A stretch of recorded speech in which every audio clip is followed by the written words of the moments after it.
여러분 안녕하세요. HSKT 병행사 최현정입니다. 자, 오늘 8월 시험에 대해서 우리 한번 되돌아보는 기회를 가져보도록 하는데요.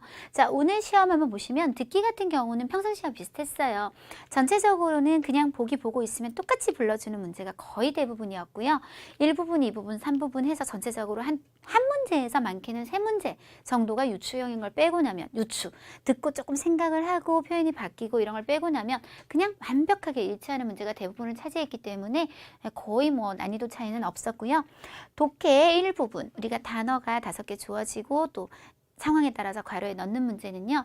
보통 너무 상황에 따라서 뜻이 확실하게 구분이 되기 때문에 넣는데 그렇게 크게 어려움 없으셨을 텐데 만약에 단어를 모르는 게 너무 내가 거기 안에 많은 단어를 시험에서 제시했다면 내가 조금 어려움을 느낄 수는 있겠죠. 그거는 이제 평상시에 어휘를 통해서 우리가 보충할 부분인 것 같고요. 독해 이 부분 오늘 특히 좀 쉬웠던 파트예요. A, B, C를 내용에 맞게 나열하는 파트 중에 오늘 7문제가 관련사, 그러니까 수이란 단수 같은 흐름을 통해서 충분히 체크해낼 수 있었고 그 중에 2문제는 인칭 대명사라든지 워, 타, 니 이런 표현들이 제시되면 그는이라는 말을 나타내는 것이 누구를 얘기하는 건지 설명이 보통 먼저 앞에 깔리기 때문에 흐름을 잡는데 확실히 유리한 것들이 있었어요. 관련사가 많이 나오는 문제는요. 관련사를 평상시에 좀 뿌진, 알치에 잘 외워두시기만 하면 그냥 일단 2개는 무조건 잡고 가는 거니까요. 순서를. 독해 3부분 오늘 그래프가 유난히 높죠. 독해 3부분 같은 경우는 보통 이제 지금까지 시험을 보면 거의 그냥 딱 찾으면 위에 있고 딱 찾으면 위에 있었는데 오늘은 한 6문제 정도가 좀 정말 내용을 많이 읽어봐야 되는 것들이 좀 많이 출제가 된 편이에요. 굉장히 문제수가 많은 편이었고 또 그것도 문제 난이도라는 게 있는데 꽤 어려운 편이었어요. 그래서 그 6문제 때문에 난이도가 많이 올라갔다고 생각하시면 될 것 같고 쓰기 일부분도 마찬가지입니다. 쓰기 일부분 같은 경우 우리 순서 나열하는 건데요. 대부분은 어렵지 않았지만 몇 개의 문제는 오늘 5급 시험보다도 4급이 더 어려웠어요.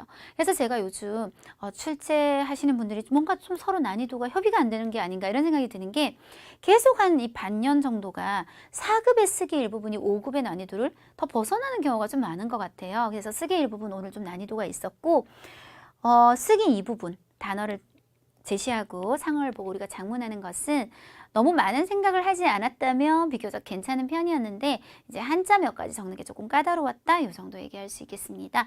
자, 그러면 우리 독해 부분을 한번 같이 보시는데요. 일단 전체적으로 여러 단어가 있습니다. 좀 이따가 얘기하도록 하고 여기서 한번 풀이를 해보도록 할게요. 추신이라는 말은 반대말로 우리가 추가 두껍다는 뜻이에요. 마음이 두꺼우면 되게 뭔가 세심하지 못하고 이런 뜻인데요. 마음이 얇으면 돼요. 그래서 시신하고 우리가 반대 개념으로 받아들이게 됩니다. 그래서 형용사로 묘사를 하는 말로 주로 많이 쓰게 되고 칭의에는 명사로 경험, 그냥 그대로 하시면 돼요.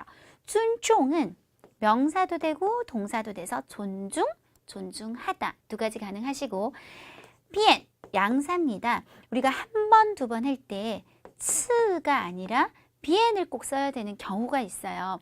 비엔은 단순한 횟수를 강조하는 게 아니라 굉장히 과정의 포인트가 있다고 해요. 과정의 포인트가 있다는 얘기는 예를 들어 제가 책을 한번 본 적이 있어요. 나 이 책 한 번 봤는데? 라는 말을 이츠로 쓰게 되시면 지나가다가 이런 책이 있네? 그냥 지나가기만 했단 얘기예요. 근데 우리가 보통 책을 한 번 봤다. 나 이 책 너무 재밌어서 2번 봤어. 혹은 영화 최근에 개봉한 거 나 2번이나 봤잖아. 라고 할 때는 뭐예요? 처음부터 끝까지 쫙 내용을 보거나 쫙 영상을 보거나 그쵸? 그래서 음악을 한번 들었다든지 영화를 봤다든지 책을 봤다든지 하는 것들은 츠 쓰지 않고 비엔으로 가셔야 될 것 같아요.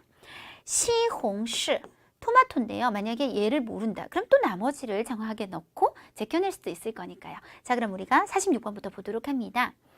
你去厨房 당신이 주방 가셔서 帮我 나를 도와서 씻어주세요 라고 했어요. 뭐를? 2개의. 그러면 여기는 씻다와 짝이 되는 목적어가 필요한 상황인데 주방에 간다는 얘기도 그렇고요. 씻다에 관련될 수 있는 명사성은 경험을 씻을 수도 없고 존중을 씻을 수도 없으니까 여기서 시홍시 토마토가 들어가겠고요. 일단 한번 잠깐 뒤만 보시면 我已经看了새 번. 우리가 수량사라는 말을 되게 많이 하죠. 왜냐하면 수사, 숫자 개념은 항상 뒤에 수사, 양사. 워낙 붙어 다니니까 두 개를 합쳐서 우리가 수량사라고 보통 읽어주게 됩니다. 그래서 양사가 아까 하나 있었죠. 쌈비엔. 앞에 보면 뭐를 본 걸 알 수 있냐면 띠엔이요. 그래서 방금도 얘기했지만 영화 같은 걸 한 번 봤다, 두 번 봤다 할 때 쌈비엔 쓰시는 게 맞고요. 남동생은 타이. 원래 좀 습관적으로 러를 잘 쓰는 정도 부사, 정도를 나타내는 너무 뭐뭐하다. 사람을 묘사하는 형용사 들어갈 가능성이 굉장히 크겠죠. 형용사는 하나밖에 없네요. 추신. 너무 덤벙거리는 것 같아. 많이 제껴내고 나면 훨씬 유리해집니다. 자, 일단 앞을 안 보고 한번 시도해 볼게요. 我们 야오라는 조동사를 쓴 걸 봐서 동사. 뭐 해야 한다? 不同的民族文化. 서로 다른 민족적 문화를 뭐 해야 될까요? 지금 동사가 하나밖에 없어요. C,尊重 되시겠고요. 尊重. 工作의무가 중요합니다. 이제 명사 하나 남았죠.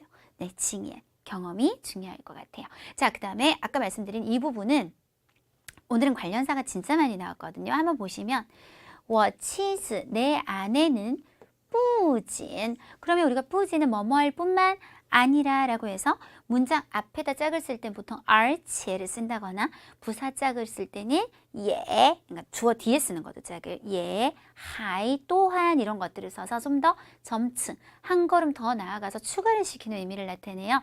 짝을 보니까 뭐가 있냐면 而且. 그럼 둘은 이제 묶이게 됩니다.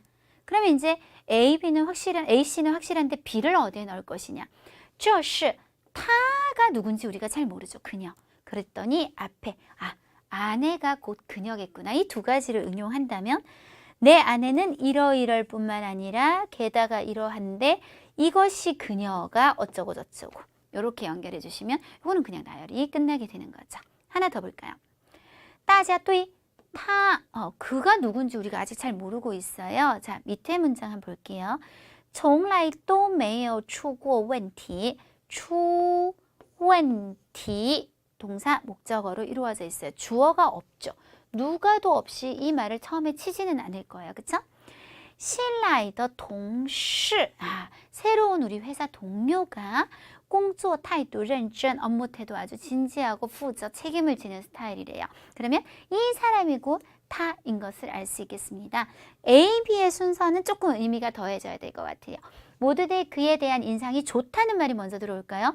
여태껏 매여 뭐 한 적이 없다, 문제가 생긴 적이 없다. 그러면 왜 인상이 좋은지 배경이 먼저 깔려야 되기 때문에 新来的同事는 이러이러하고 여태껏 문제를 일으킨 적이 없어서 마지막 마무리로 뭐요? 모두들 그에 대한 인상이 좋습니다로 끝나면 되겠습니다.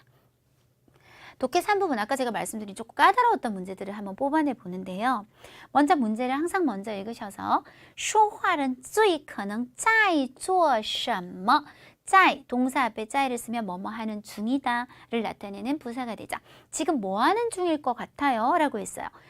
招人이라고 했죠. 사람을 뽑다, 모집하다, 채용하다, 请假 이런 것들 전부 동사 목적어 다 붙어 있는 거예요. 휴가 신청을 하다, 做调查 조사하다, 다 서술어 목적어, 단성이 비즈니스에 대해서 얘기를 하고 있다. 자, 그러면 이건 어떤 한 부분에서 지금 답이 나오지 않고요. 전체적으로 두 문장으로 이루어져 있는 글을 한번 훑어보도록 하겠습니다. 请你先 먼저 简单介绍一下自己 자기 자신을 좀 소개해 주세요. 说一说 말해 주세요. 你的专业情况 전공 상황과 和工作经历 일한 경력을 좀 말해 주세요. 여기까지 읽으니까 이제 조금씩 느낌이 오죠. 另外 그 밖에 如果 만약에 你来我们公司工作 당신이 우리 회사에 와서 일하게 되신다면 그러면 이 말하는 사람은 지금 뭐 하고 있을까요? 사람을 뽑고 있구나 라는 걸 여기서 이제 알 수 있게 됩니다. 자, 하나 더 볼게요. 如果 만약 所有的密码 모든 비밀번호가 어떻게 되면 相同 다 똑같아져 버리면 어떤 일이 생길까요? 不安全 안전하지 않아요. 减少麻烦 번거로움을 감소시켜요. 不容易弄错 쉽게 틀리지 않을 거예요.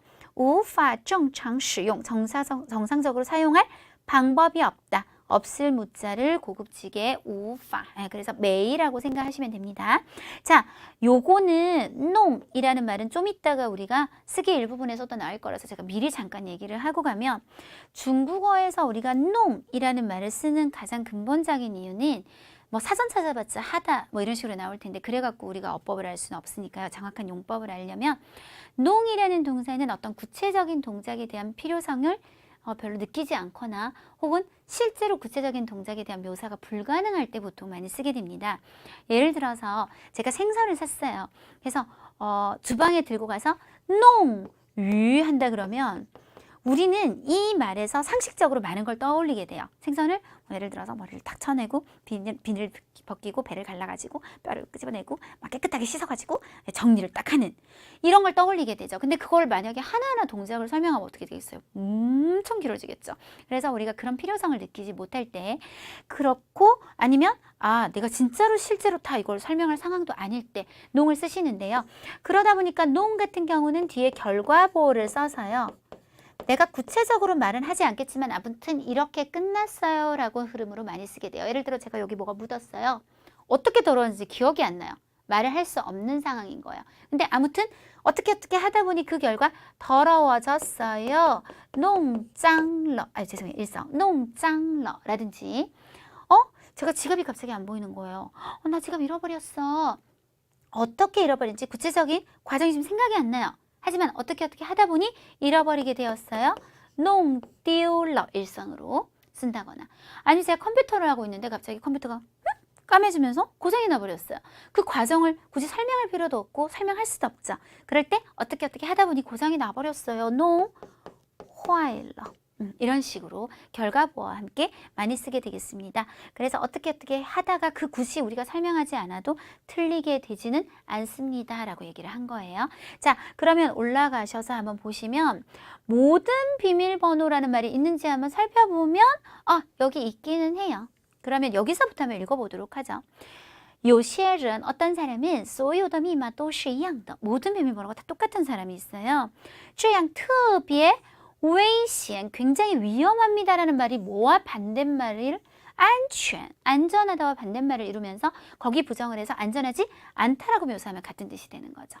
약간 까다로운 문제들 하고 있어요. 자, 이번엔 두 문제짜리 한번 가보도록 합니다. 문제를 먼저 읽어보시고요. 그들은 어디에서 发现 이 더가 왜 들어갔는지 우리 좀 이따 쓰기 일부분에서 한번 얘기해 보도록 해요. 고양이를 발견했나요? 河边 강가에서요. 教室里 교실 안에서요. 图书馆 도서관에서 垃圾桶里 쓰레기 더미에서 쓰레기통에서 자, 일단은 小猫가 어디쯤 나오냐면 여기 나와요. 그럼 요 앞에부터 한번 읽어볼까요? 突然 갑자기 听到 듣게 됐어요. 뭐를? 叫声 짖는 소리, 우는 소리. 어떤 우는 소리? 路边的垃圾桶里 요거는 괜찮죠? 네, 답은 D 그대로 가시면 돼요. 이런 형식이 원래는 대부분이에요. 오늘은 좀 아닌 형태가 비중이 높았다라고 얘기하는 거고요. 한 문제 더 가요. 그 고양이는 现在 지금 怎么样了? 어떻게 됐나요? 很胖 뚱뚱해요. 很活泼 굉장히 활발해요. 跑 도망가서 뛰어올라 그 아이 잃어버렸어요. 不让跑 못 뛰게 했어요. 자, 올라가셔서 아까 우리 여기까지 갔었나요? 그러면 한번 볼까요? 我走过去看 가서 봤다. 자, 아직 지금 상태에 대해서 설명이 안 나오고 있죠? 그랬더니 고양이였다 됐고 我们把 우리는 这只可怜的小猫 이 불쌍한 고양이를 동물병원에 데려갔다. 아직 안 나오고 给他 그에게 做完检查后 검사를 하게 한 다음 就带回了家 데리고 집에 왔습니다. 자, 이제 여기서 뭐가 나와요? 现在가 나오죠. 지금 他来我家差不多有半年了. 우리 집에 온 지 거의 반년이 되었어요. 이미 종 뭐로부터 一只害羞的 굉장히 부끄럼 많은 고양이로부터 长成了 자라서 그 결과 뭐가 되었다? 一只活泼的大猫 애기 고양이에서 어른 고양이 아주 활발한 어른 고양이 따라서 정답은 B. 그래서 이 두 문제짜리는 그래도 비교적 찾기 쉬운 편이죠. 비교적 표현이 일치하고 있다는 거. 자, 그 다음 쓰기 일부분 한번 볼게요. 별로 어렵지 않은 것부터 먼저 들어가세요. 우리가 형용사 수러문이라는 말을 썼다는 건 말 그대로 문장의 핵심 서술어가 형용사일 때 제일 쉽게는 我很好 끝이거든요. 일단 형용사는 목적어가 안 오기 때문에 뒤에 막 이렇게 길어질 일이 없어서 별로 문형이 길지 않아요. 형용사를 꾸미는 부사어 정도 올 수 있고요. 주어 꾸미는 관형어 정도 올 수 있겠죠. 관형어는 주어를 꾸밀 때 필요하다면 이 더를 쓰게 될 거고요. 거의 형용사 앞에 붙이는 부사들은 그냥 붙이게 됩니다. 자, 그러면 한번 보도록 할게요. 항상 서술어를 찾아서 먼저 딱 중간 중심을 잡아주시는데 쭉 보시면 수완이란 형용사, 시다, 맛이 시다 라는 말이 있어요. 타이는 끝에 뭐하고 아까 습관적으로 같이 쓴다? 러하고 같이 쓴다라고 말씀드렸고요. 그러면 이제 우린 주어만 찾으면 돼요. 마이더는 확실히 꾸미는 말이고 시다의 대상이 될 수 있는 주어는 부터, 포도인데 니 마이더, 당신이 산 포도는 너무 쉬어요. 요거는 간단해요. 네, 그 다음은 이제 동사 수러문. 아까하고 좀 다르게 서술어가 이제 동사가 서술어가 되면 뒤에 목적어가 들어올 여지가 더 생겨요. 물론 항상 목적어가 있어야 되는 건 아니지만 그러다 보면 문장이 호흡이 조금 길어지게 됩니다. 자, 주어를 꾸미는 말 관형어, 목적어 꾸미는 말 똑같이 관형어라고 할게요. 서술어 꾸미는 건 부사어라고 했고 관형어가 주어를 꾸미거나 목적어를 꾸밀 때 내가 연결고리가 좀 필요해요 하면 이 더로 써주시고 부사어가 동사 서술어를 꾸밀 때 뭐 대부분 필요 없지만 꼭 써야 되는 경우가 있어요. 연결고리가 그럴 땐 더를 꼭 바꿔서 잘 써주세요. 특히 동사를 꾸미는 제일 대표적인 품사는 부사나 조동사 같은 것들이 많이 들어오게 됩니다. 자, 90번이죠? 네, 보시면서 동사로 먼저 중간 균형부터 잡아주실게요. 동사는 여우네요. 있다. 그러면 앞에는 장소 어디에 무엇이 있는지 뒤에 대상이 들어오시면 되세요. 리는 단독으로 쓸 리가 없고요. 크어팅이라는 장소를 먼저 제시하고 징즈, 거울이 있는 거겠죠. 따라서 크어팅리, 거실에 여우 있어요. 이거 따, 징즈, 큰 거울이 하나 있습니다. 자, 동사를 먼저 찾아보면 죄송해요. 适合 사성, 이성 붙여드릴게요. 요 동사는 반드시 뭐하고 구분하셔야 되냐면 거꾸로 읽으셔서 合适 合适도요. 한국어 뜻은 두 개가 다 똑같아요. 둘 다 사급 단어고요. 적합하다 똑같은데 合适는 품사가 형용사고요. 얘는 동사입니다. 자, 품사가 형용사라는 뜻은 아까도 뭐랬냐면 목적어가 뭐다요. 그럼 예를 들어서 이 옷이 너에게 적합해를 合适로 쓰고 싶다. 그럼 거기서 문장이 끝나야 된다고요. 그럼 너를 뒤에 놓기는 힘든 상황이잖아요. 그래서 어떻게 쓰냐면 또이를 써서 앞으로 빼요. 너에게 这件衣服 이 옷이 对你 너에게 很合适 이렇게 마무리를 지어주시면 돼요. 하지만 똑같은 말을 우리가 适合를 이용하게 되면 이게 목적어를 가질 수 있게 되면서 这件衣服 이 옷은 很适合你 하고 뒤에 니를 놔버리면 된다는 거죠. 그래서 아무리 뜻이 똑같아도 품사에 따라서 지금 굉장히 용법이 다르니까요. 품사 구분 반드시 하셔야 되는 두 개의 사급 단어 한번 체크하고 가자. 그러면 适合 앞에는 무엇이 주어놓고 뒤에 목적어에 무엇에 알맞고 적합한지 나열해 주시면 되는데요. 이 문제가 제가 좀 난이도가 있는 것 같아요. 왜냐하면 성격이라는 말도 명사성이고 직업도 명사성인데요. 이게 한국말로 하면 되게 헷갈릴 것 같아요.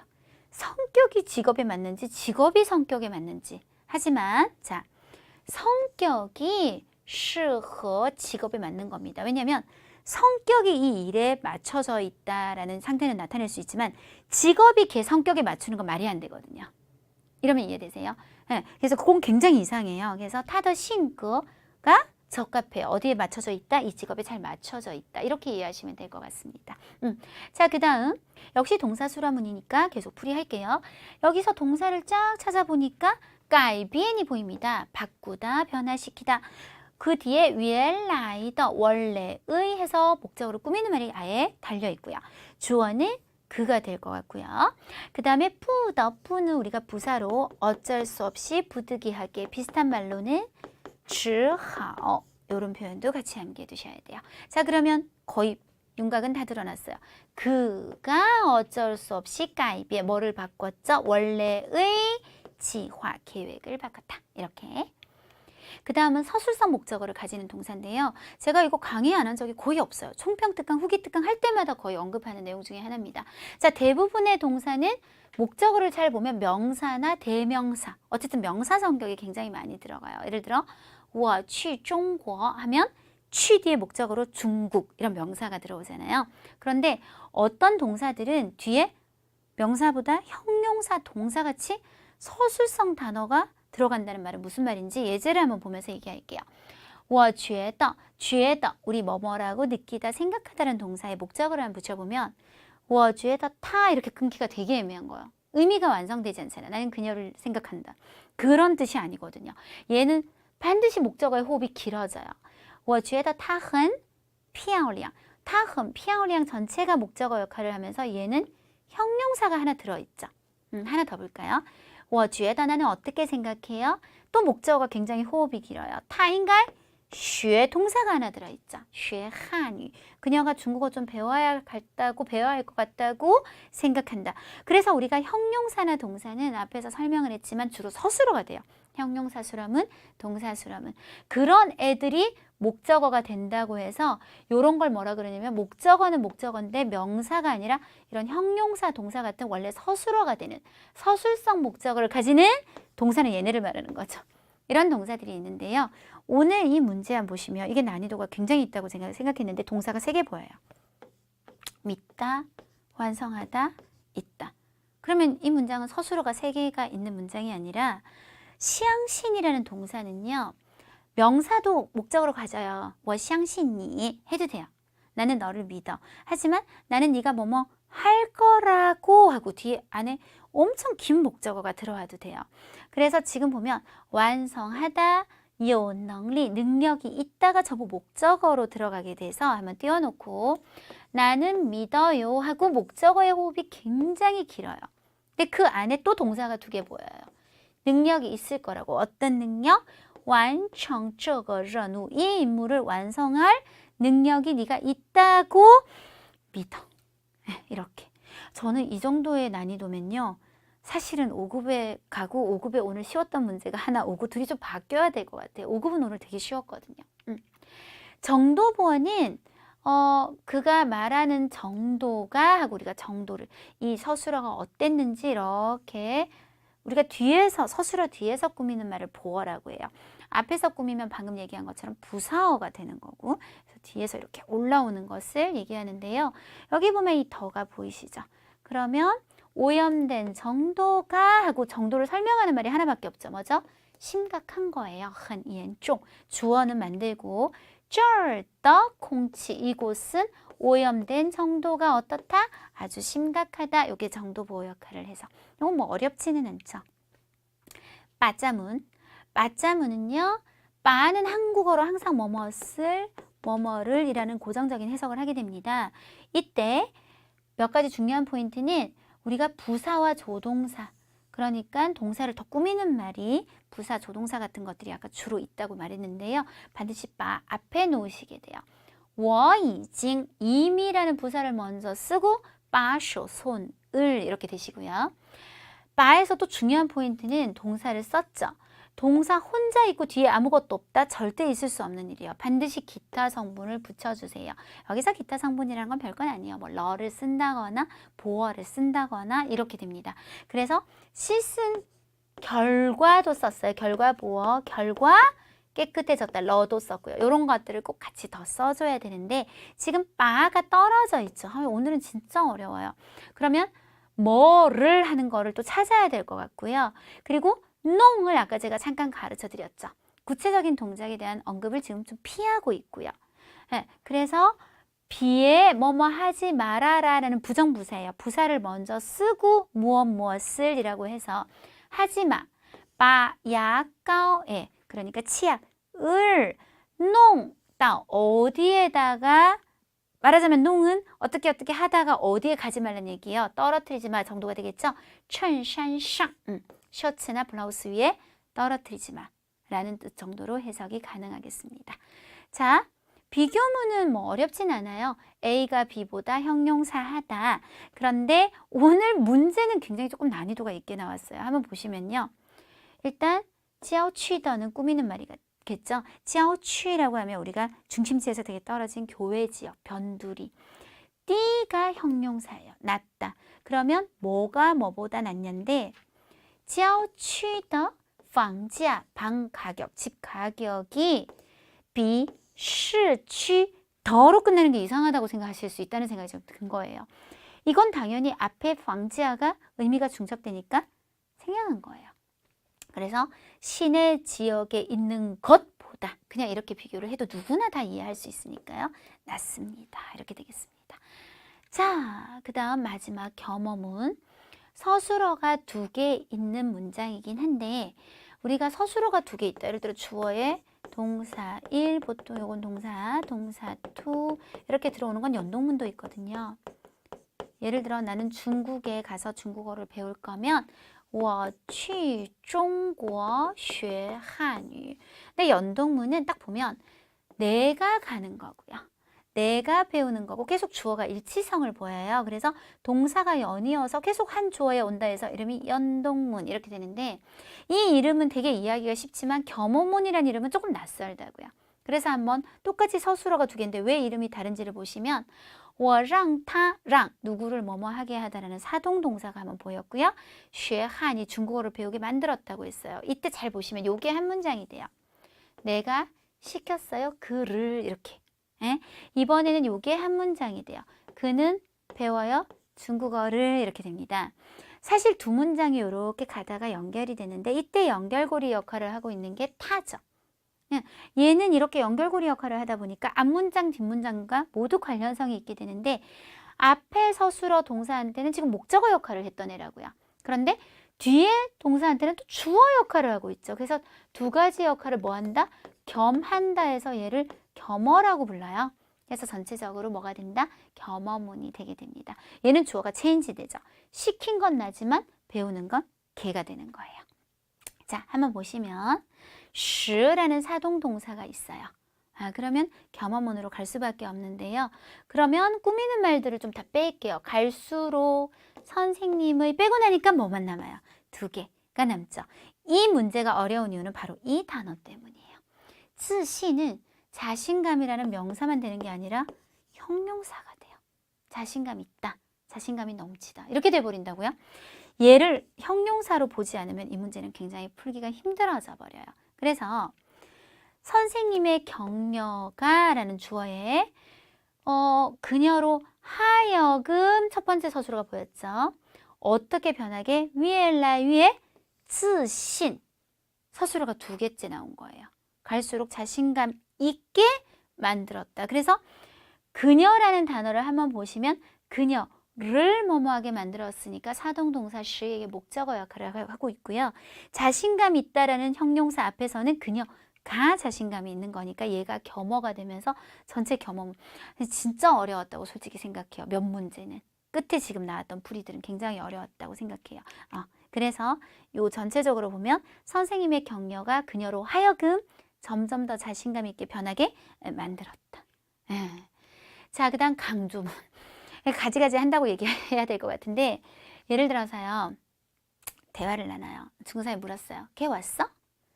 걔 왔어. 그러면 다 라일러. 그냥 이렇게 하시면 돼요. 그러면 가장 강조 포인트는 라이에 있게 됩니다. 근데 한 번 더 묻는 거예요. 언제 왔어? 했을 때 여러분이 타 주어텐 라일러 하시면 곤란해요. 러를 쓰게 되면 동태조사를 썼기 때문에 동작에 어쩔 수 없이 포인트가 가게 돼요. 걔 이제 그래 왔어? 걔 언제 왔어? 했을 때는 어제 왔어 라고 해야지 어제 왔어 하면 안 되겠죠. 근데 여러분 러를 너무 사랑하게 되면 계속 왔어 이렇게 되는 거예요. 오늘 예를 들어 폭우가 막 쏟아졌어요. 친구가 혹은 제 학생이라고 하죠. 제 학생이 정말 아무도 안 왔는데 혼자 수업하러 온 거예요. 아무도 못 왔는데 강남이 막 워터파크 돼가지고 못 왔는데 그럼 너 어떻게 왔니? 제가 묻고 싶어요. 你怎么来러 하면 뻔히 온 애를 보면서 왔니? 이렇게 되는 거예요. 조금 더 강조 포인트가. 그게 아니라 저는 뭘 강조해야 되죠? 어떻게 왔어? 그래서 동사가 아니라요. 그 앞에 있는 어제 왔다거나 장소 어디에서 뭐뭐 했다거나 목적 뭐 공부하러 왔다거나 방식 어떻게 왔어? 지하철 타고 왔죠. 이런 식으로 이쪽으로 시선을 옮기고자 할 때는 내가 강조하고자 하는 말 앞에 sh를 쓰시는데 사실 sh는 생략은 좀 가능하세요. 그리고 동사 뒤에 더를 쓰게 되면 이게 어떤 효과를 불러일으킨다? 我是 저는 昨天来러가 아니라 来的 혹은 sh를 빼고 我昨天来的 하면 핵심 포인트가 얘가 된다는 얘기예요. 昨天 어제 왔어요. 어제. 시간을 강조하지. 오는 거는 이미 상대방도 알고 있는 상태에서 굳이 강조를 할 필요성이 사라지게 됐을 때 이런 표현을 쓰는데요. 조금 더 추가 설명을 하는 이유는 있어요. 여기 내가 중국을 넣고 싶은 거예요. 저 어제 중국에 왔어요. 중국은 어떻게 넣을까요, 여러분? 来的中国 할까요? 来中国的 할까요? 둘 다 상관없어요. 동사 뒤에 来的 쓰고 목적어를 쓰셔도 되고요. 来中国더 이렇게 쓰셔도 돼요. 자, 그러면 제가 이 풀이 할 건데요. 잠깐 어디를 좀 가시면 한장 가야 될 것 같은데 독해 아까 했을 때 제가 이 더 나중에 설명할게요 했던 게 하나 있어요. 어딨냐면 뒤에 한번 볼까요? 아이고 귀찮나. 이게 어디 있죠? 볼게요. 좋아요. 아까 제가 설명해야지. 여기 있어요. 자, 보실게요. 他们在哪里? 요거는 이제 장소잖아요. 그들은 발견했다 고양이를. 에서 여기서 더를 왜 썼겠냐고요. 장소를 강조하기 위해서. 제가 방금 말했죠. sh는 생략이 가능해요.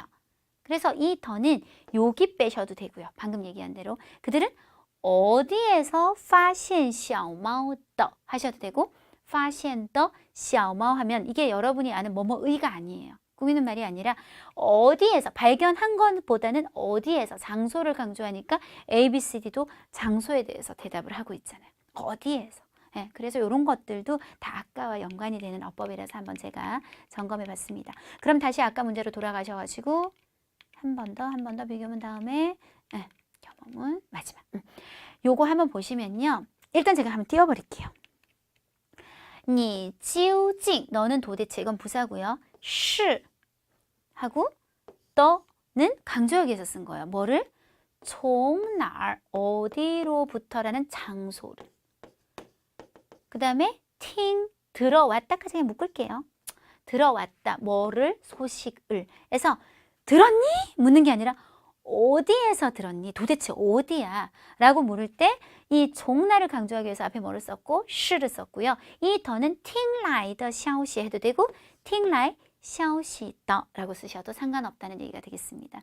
제가 오늘 강의가요. 5, 6곡보다 여러분이 더 길어질 것 같아요. 굉장히 오늘은 쓰기 일부분에 공을 많이 들였습니다. 그 다음에 오늘 제가 쓰기에서는 이게 좀 까다롭지 않을까? 소금인데 원래 그림체하고 다르죠. 피자에 소금을 뿌리고 있었나? 뭐 그랬을 거예요. 그러면 나 이거 뿌리다는 뭐 쓰지? 이렇게 가면 이제 우리 굉장히 머리 아픈 거예요. 4급 수업을 하다 보면요. 진짜 고정적으로 잘 나오는 표현이 하나 있어요. 비에 팡. 그게 넣지 마. 소금 넣지 마. 비에 팡.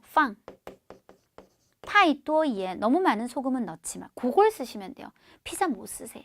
음식 이름 쓰기 힘들어요. 그렇게 딱 장문하면 되는 문장인 것 같고 그리고 투어 같은 경우는 벗다 하는 거는 제가 별로 걱정을 안 했던 게 뭐 사진도 다 나오고 또 신발이 나왔는데 이거는 제가 또 보면서 뭐가 걱정됐냐면 혹시 신발을 못 적지 않을까 이런 생각이 든 거예요. 그래서 만약에 구두라고 확실하게 말씀하고 싶으면 가죽을 써서 비를 하나 넣어 주셔도 되고요. 시에만 잘 적었다면 크게 문제가 안 됐을 것 같다는 생각이 들었습니다. 근데 이게 조금 걱정스러운 그런 문제였습니다. 이렇게 해서 우리 8월 시험에 대해서 한번 정리해 봤는데요. 제가 총평 특강을 찍고 후기 특강을 찍고 4급을 이렇게 길게 촬영한 적이 없어요. 그만큼 이번 시험은 정말 얘기거리가 많았다는 얘기이기도 하고 좀 바꿔 말하면 특히 쓰기가 그랬는데 쓰기 일부분이 굉장히 난이도가 있었다. 딱 그냥 5급하고 바뀌면 좋을 것 같다는 생각이 제 개인적으로 들었던 시험이었습니다. 네, 도움되셨으면 좋겠고 수고하셨습니다.